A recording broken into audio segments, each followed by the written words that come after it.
Fala pessoal, tudo bem?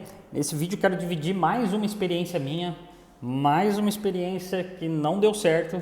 Eu não só divido as experiências, né, as coisas que deram certo, por isso que eu falei que durante a minha trajetória, né, eu descobri diversos caminhos que não davam certo e eu acho que tão importante quanto a gente achar os caminhos certos também, é a gente aprender com os erros das outras pessoas para a gente não cometer esses mesmos erros, né? Então por isso que eu gosto de dividir mesmo comigo, eu gosto de falar sobre as minhas falhas, tá? Porque eu acho que isso é extremamente importante, eu acho que isso ajuda também muito vocês quanto às coisas que realmente deram certo, tá? Porque as coisas que deram errado, né? Eu dividindo isso com vocês, eu tenho certeza que eu posso ajudar você a evitar a ter prejuízos, né? Assim como eu tive, né? Grandes prejuízos, perda de tempo, enfim. O objetivo é dividir realmente e acrescentar cada vez mais informações do dia a dia quem trabalha com semijoias, tá? E o que eu queria dividir hoje com vocês foi uma experiência para mim que foi logo no começo, assim. Logo no começo não, eu já tinha algum certo tempo, acho que devia ter uns 6 meses de empresa já trabalhando com revendedoras.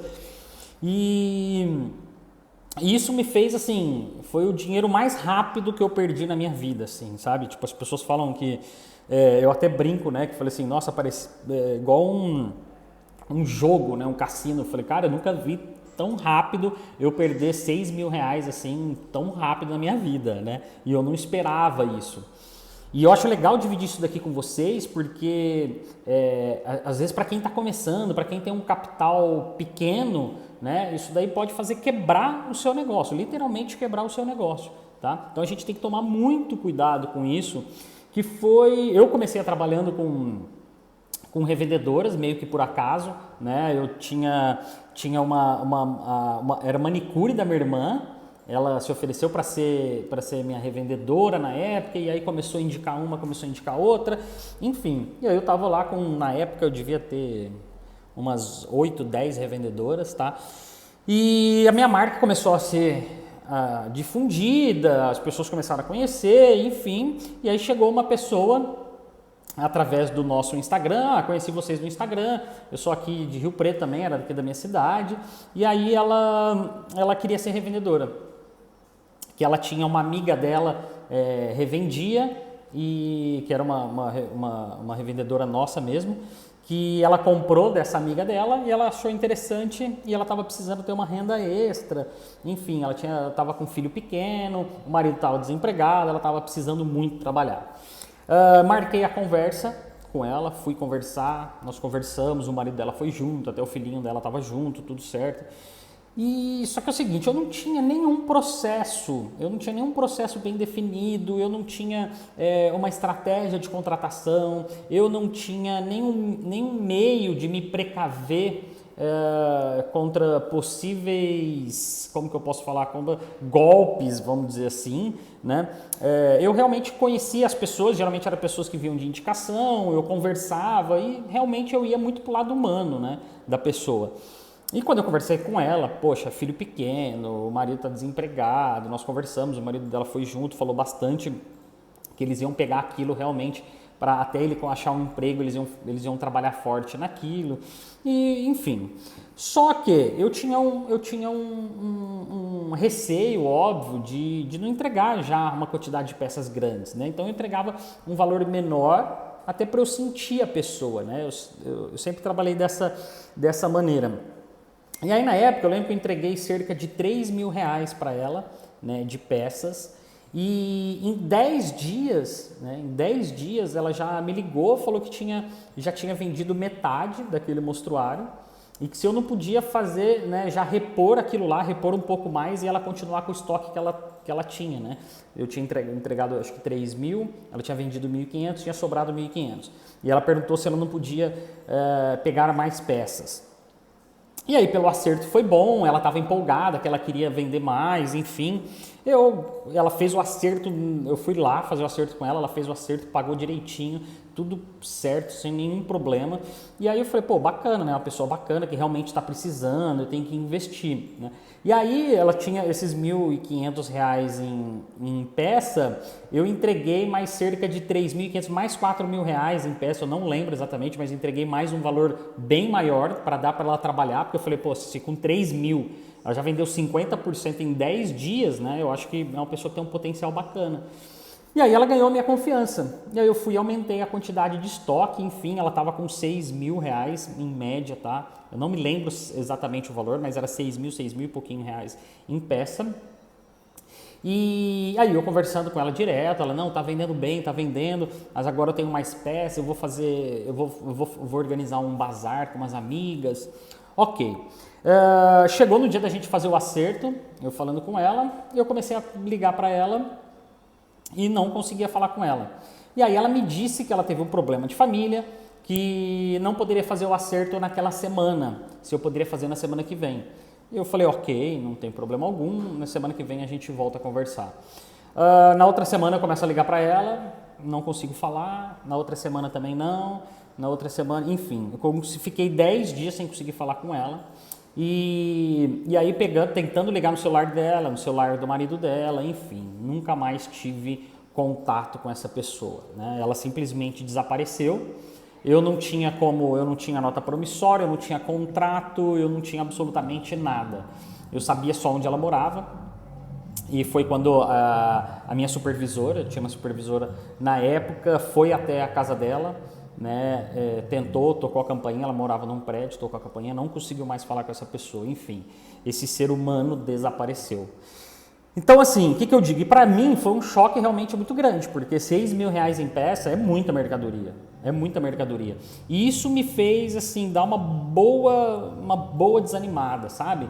De confiar nas pessoas, de já tomar, né? Porque é tão difícil, né? Tava no começo, difícil ganhar, pô, você tem um lucro de 6.000 sobrar e de repente você perde, assim, de uma hora para outra. E eu fiquei realmente bem desmotivado. Só que isso daí me fez refletir também uma série de outras coisas, sabe? Ao invés de eu ficar jogando a culpa também nos outros, eu comecei a olhar o que eu podia, né, melhorar no meu negócio. Porque assim, a primeira reação minha foi assim, nossa, eu vou parar com isso. Nossa, eu perdi 6.000, estou começando agora, já perdi R$ 6.000 com uma pessoa, imagina a hora que eu crescer, eu vou tomar um tombo muito grande, enfim, eu falei, isso aí não é um bom negócio. Eu já comecei a me... Como que eu posso dizer? Eu já comecei a me boicotar, sabe? Para não dar sequência no negócio. Só que aí depois eu parei para refletir e falei, gente, na verdade, a culpa foi minha. Né? Eu tenho muito esse negócio da autorresponsabilidade. Eu acho que a gente tem que ter muito isso. Né? Geralmente a gente tem mania de culpar o outro, culpar o mercado, culpar o fornecedor, culpar todo mundo, menos a gente. Né? E eu comecei a refletir muito sobre isso, o que eu tinha feito, qual que era a minha responsabilidade nisso tudo. Né? E justamente era isso, não ter planejamento nenhum, não ter um processo eficaz, né, de prevenção de perdas, vamos dizer assim, né?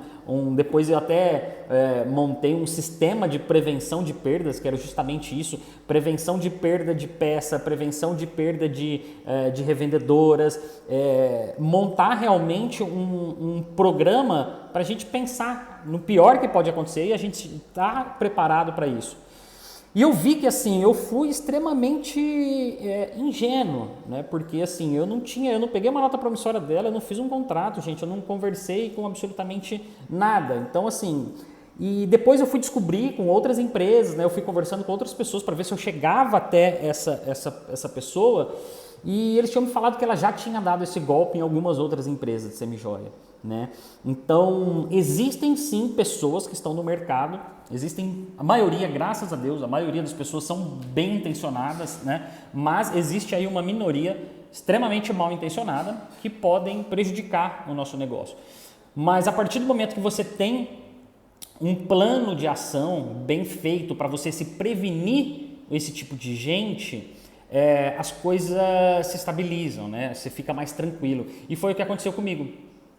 eu elaborei um plano, né, de contratação, como que eu ia contratar essas pessoas, quais eram os requisitos que essas pessoas tinham que ter para trabalhar comigo, como que ia ser feito o acerto, quais os meios, assim, né, contrato, nota pessoal, tudo que eu tinha para me assegurar que essa pessoa realmente não me desse trabalho no futuro, tá? E a partir do momento que eu comecei a fazer tudo isso daí, né, que inclusive, por exemplo, esse tipo de contrato, né, na época eu paguei mais de R$ 1.500 para o meu advogado da época elaborar esse tipo de contrato, né, que hoje eu disponibilizo inclusive de bônus no treinamento online na Fórmula do Semijoia, eu parei de ter esse tipo de problema, né? Então, assim, eu não captava tantas revendedoras, né? Tantas pessoas que tinham na época, eu reduzi muito esse número de captação, porque antes entrava direto revendedoras, é normal, tá? Entrar e sair revendedoras ao longo do tempo, isso é extremamente normal,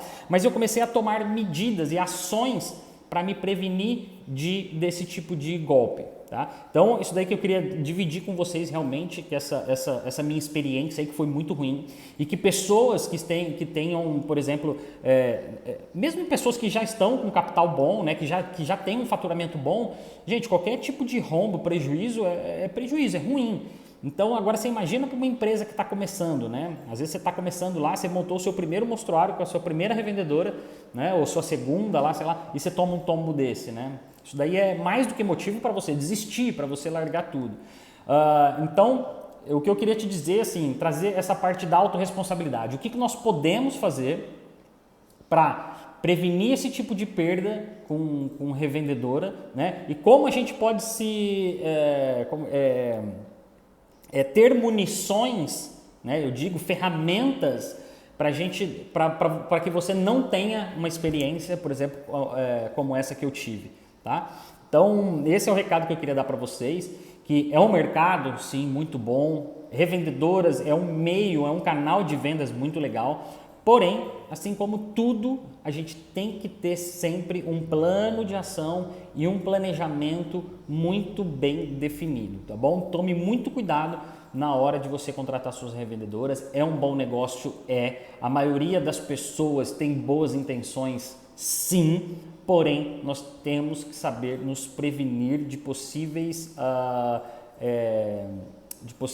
erros, né, assim, de possíveis calotes que pode tomar, que nós estamos sujeitos, né? Assim como todo o mercado. E a partir do momento que a gente tem um planejamento, isso daí a gente reduz muito, não que a gente anula, mas que a gente reduz muito os riscos. Depois que eu tomei todas essas medidas preventivas, eu não tive mais nenhum tipo de problema, tá bom? Então, esse é o recado que eu queria aqui dar para vocês hoje. Um grande abraço e até o próximo vídeo.